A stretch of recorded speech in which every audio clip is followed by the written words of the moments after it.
Hello बच्चों। तो आज हम आपका अपने चैनल अभियान टीचिंग में आपका स्वागत करते हैं।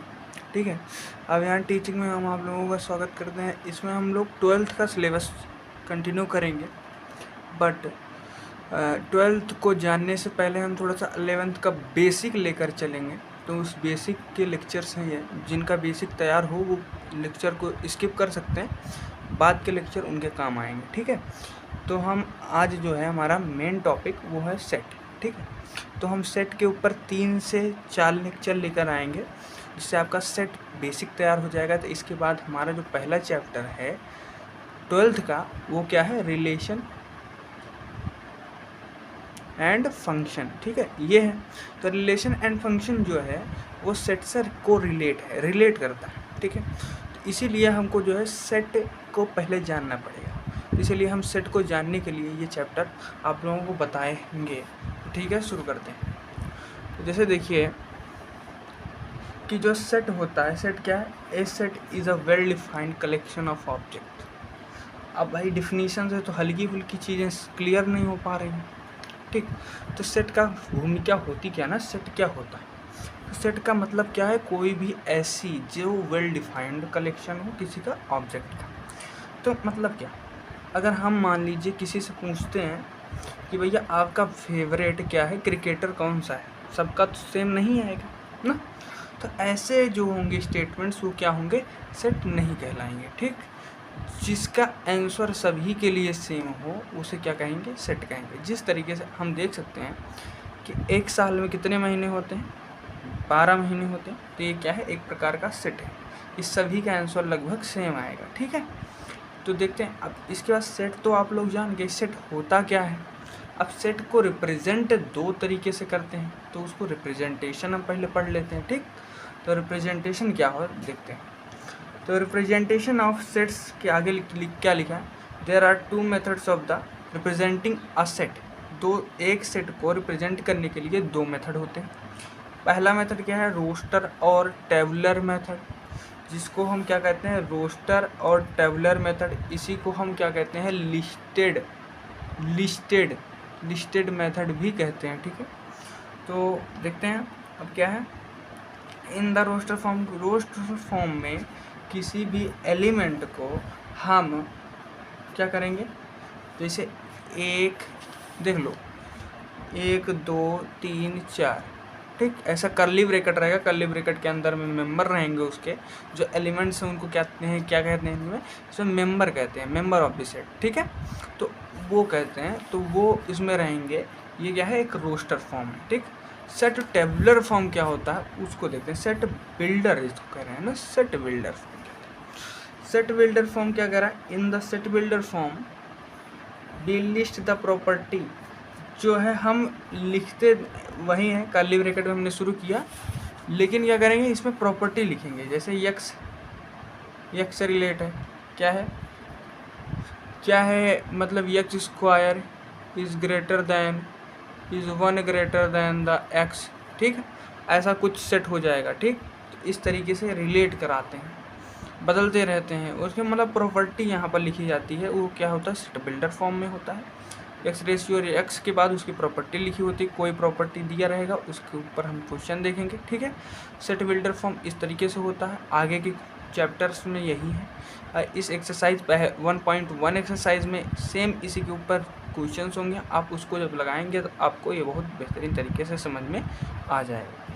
ठीक है, तो अब देखते हैं ना सेट बिल्डर फॉर्म क्या है। सेट बिल्डर फॉर्म में क्या है, इसकी प्रॉपर्टीज जो हैं, जो सेटिस्फाइड प्रॉपर्टीज़ हैं, एलिमेंट्स को जो सेटिस्फाई करें सेट के, वो प्रॉपर्टी जो होती हैं वो लिखी होती हैं कर्ली ब्रैकेट के अंदर। जिसमें एलिमेंट्स होते हैं वो क्या है, रोस्टर फॉर्म। जिसमें प्रॉपर्टीज लिखी होती हैं वो क्या होती हैं, सेट बिल्डर फॉर्म। ठीक, अब आगे चलते हैं। टाइप्स ऑफ सेट क्या, मतलब सेट जो होता है भैया, सेट अकेला नहीं होता है। सेट के जो होते हैं बच्चे भी होते हैं, टाइप्स भी होते हैं, उनके बच्चों के बारे में भी जान लें। ठीक है, तो जैसे एम्प्टी सेट पूछा आपसे कोई, ठीक, एम्प्टी सेट क्या होता है। ठीक, तो एम्प्टी सेट मतलब क्या, एम्प्टी से ही हमें पता चल जा रहा है, यानी कि कुछ भी नहीं है। ठीक, जो कुछ भी नहीं है एम्प्टी सेट उसी को कहते हैं, मतलब कोई भी एलिमेंट नहीं होगा, एक भी एलिमेंट नहीं होगा।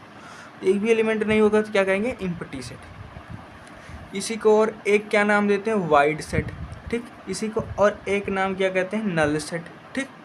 इसको रिप्रेजेंट किससे करते हैं, इससे या इससे, फाई से, ठीक। फाई से या कर्ली ब्रैकेट के अंदर कुछ भी ना लिखा हो उससे, ठीक है। अब कहते हैं सिंगलटन सेट क्या होता है, दूसरा पॉइंट है ना। ये कुछ प्रॉपर्टीज़ हैं, आप देखते रहिए। सिंगलटन सेट क्या है, a set consists of a single element, एक सिंगल एलिमेंट जो कंसिस्ट करे उसे क्या कहते हैं, सिंगलटन सेट कहते हैं, ठीक। और फाइनाइट और इनफाइनाइट सेट क्या होते हैं, फाइनाइट सेट में क्या होते हैं, कोई निश्चित यानी कि कुछ नंबर ऐसा होगा जो फिक्स होगा, यानी कि एटलीस्ट 1000, 1000, 2000, मतलब क्या होगा कि एलिमेंट्स जो होंगे वो फाइनाइट होंगे, ठीक। बट इनफाइनाइट मतलब क्या होगा, अनंत हो जाएंगे एलिमेंट, एलिमेंट का फिक्स नहीं है, एलिमेंट पता नहीं कितने हैं, ठीक है। तो क्या हो गया, फाइनाइट और इनफाइनाइट में आप अंतर समझ गए होंगे। इसके जो डिफिनीशन हैं यहाँ पर लिखे हुए हैं, आप लिख सकते हैं, ठीक है। आप यहाँ से नोट्स बना सकते हैं। तो आगे की तरफ चलते हैं। तो बच्चा अब देखते हैं जैसे इक्वल सेट क्या होता है ना। इक्वल सेट अगर आपसे कोई पूछ लिया तो भैया इक्वल सेट के लिए मैं एक डिफिनीशन बता दे रहा हूँ तुम्हें। इतनी अंग्रेजी आपको नहीं पढ़नी, इतनी अंग्रेजी आप पढ़ेंगे तो आप बेहोश हो सकते हैं, ठीक है। तो वो बेहोशी ना आए इसीलिए मैं इसको आपको बेसिक लैंग्वेज में बेसिक तरीके से आपको समझा दे रहा हूँ। तो भैया ए क्या है, ए मान लीजिए क्या है, 1 2 3 4 है, ठीक है। तो ए बी के कब बराबर होगा, जब बी के सारे एलिमेंट और ए के सारे एलिमेंट और बी के सारे एलिमेंट हो। मतलब क्या, बी के सारे एलिमेंट ए में हो, ए के सारे एलिमेंट बी में हो, ठीक है, समझ रहे हो। ए के यानी 1 2 3 4 जो है वो बी में हो और बी के सारे एलिमेंट जो भी होंगे वो ए में हो, ठीक। दोनों एलिमेंट भी यहाँ पर देखो क्या कह रहा है, 2 sets A and B are said to be the equal if every element of A is also an element of B। और वही कह रहा है कि B के सारे एलिमेंट जो हों A के हों, ठीक है। तब उन्हें क्या कहेंगे हम, इक्वल सेट कहेंगे, ठीक है। तो इतना समझ में आ गया, मैं आशा करता हूँ आप सबको समझ में आ गया होगा। तो इक्विवेलेंट सेट पे चलते हैं। इक्विवेलेंट सेट में क्या कहता है, दो फाइनाइट सेट A और B, ठीक, उन्हें इक्वल कब कहेंगे, जब उनके नंबर ऑफ एलिमेंट्स जो होंगे वो इक्वल होंगे, ठीक, ठीक। मतलब इक्विवेलेंट सेट क्या है, इक्विवेलेंट सेट जैसे 1 2 3 4 है, यहाँ पर क्या है 2 3 4 और 5 है, ठीक है। यहाँ नंबर ऑफ एलिमेंट्स सेम होने चाहिए बस। अगर नंबर ऑफ एलिमेंट्स अगर सेम हो गया तो क्या इक्विवेलेंट हो जाएगा। और नंबर ऑफ एलिमेंट्स तो सेम ही हो बट सारे के सारे एलिमेंट्स भी सेम हों तब क्या कहेंगे, इक्वल सेट कहेंगे, ठीक है। इतना आपको बेसिक पता हो तो ये बेसिक लेक्चर था, ये नॉर्मल सा लेक्चर है। इसके बाद जो लेक्चर आएगा उसमें हम डिस्कस करेंगे इसके और सारे टाइप्स को। उसके बाद आगे की तरफ हम चलेंगे, जो आपको इक्विवेलेंट सेट के आगे के जो टॉपिक्स हैं उनको समझेंगे, ठीक है। तो आपकी बेसिक तैयार हो जाएगी। जब आपका बेसिक तैयार रहेगा तभी हम रिलेशन एंड फंक्शन पे चलेंगे, ठीक है।